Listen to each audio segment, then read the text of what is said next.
فقولا له قولا لينا لعله يتذكر أو يخشى قالا ربنا إننا نخاف أن يفرط علينا أو أن يطغى قال لا تخافا إنني معكما أسمع وأرى.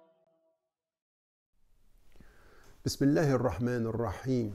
Bonjour, que la paix soit sur vous. Dans nos vies respectives, nous savons combien il est difficile d'être seul. Nous savons la joie, le bonheur et le bien-être que peut nous apporter la présence de ceux que nous aimons, quels qu'ils soient, dans nos familles respectives, de nos amis ou de ceux qui participent à nos quotidiens. Pourtant, il y a dans ce cheminement, dans ce qui se réalise aussi, puisque nous savons que notre foi, elle se réalise individuellement et en collectivité, notre vie, elle se vit dans l'individualité, mais en même temps dans la collectivité. Pourtant, il faut parfois, souvent, et en fait toujours, avoir le courage de se séparer, de quitter, d'apprendre à quitter ceux qui sont avec nous et que la vie nous a donné, que Dieu nous a offert. Et c'est pour ceci qu'au moment où Dieu reprend un être, on dit « Lillahi ma a'ta wa lillahi ma akhad » à Dieu ce qu'il a donné, à Dieu ce qu'il reprend. Comme nous lui appartenons, tous les êtres sur la terre, il les reprend. Cette compréhension lucide du fait que notre vie, elle sera faite d'union, de réunion et de séparation.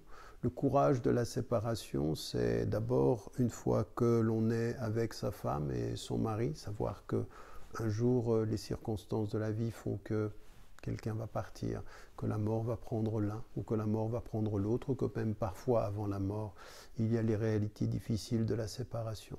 Avec nos enfants aussi, quand nous sommes parents et que nous avons nos enfants, il y a ce double mouvement, celui des enfants qui regardent les parents et qui, dans la nature des choses, pensent que les parents partent d'abord. Et puis il y a les enfants qui partent aussi et qui doivent nous quitter et qui doivent faire leur vie.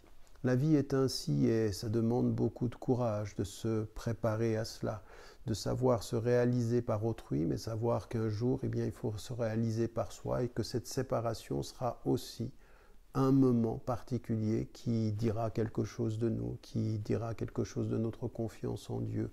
Parce que dans la confiance en Dieu, dans la confiance en Dieu qui fait qu'il n'y a jamais de séparation d'avec Dieu, il y a la reconnaissance qu'il y aura des séparations avec les hommes. Et souvenez-vous de ce moment tout à fait particulier où le prophète, alayhi wassalam, paix et bénédiction de Dieu, délivre un de ses derniers messages à la communauté, et puis qu'il lit les versets du Coran,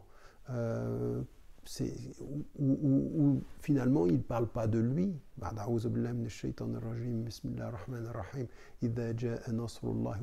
Quand vient la victoire et que l'horizon s'ouvre, de gens qui viennent à ta communauté, tout à coup Abu Bakr as-Siddiq pleure.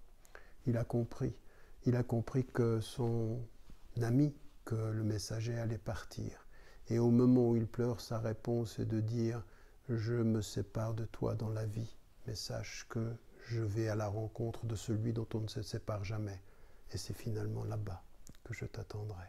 Parce qu'après la séparation, il y a quand même et surtout quelque chose qui est une autre union. » N'oubliez jamais de dire à ceux que vous aimez, que vous les aimez.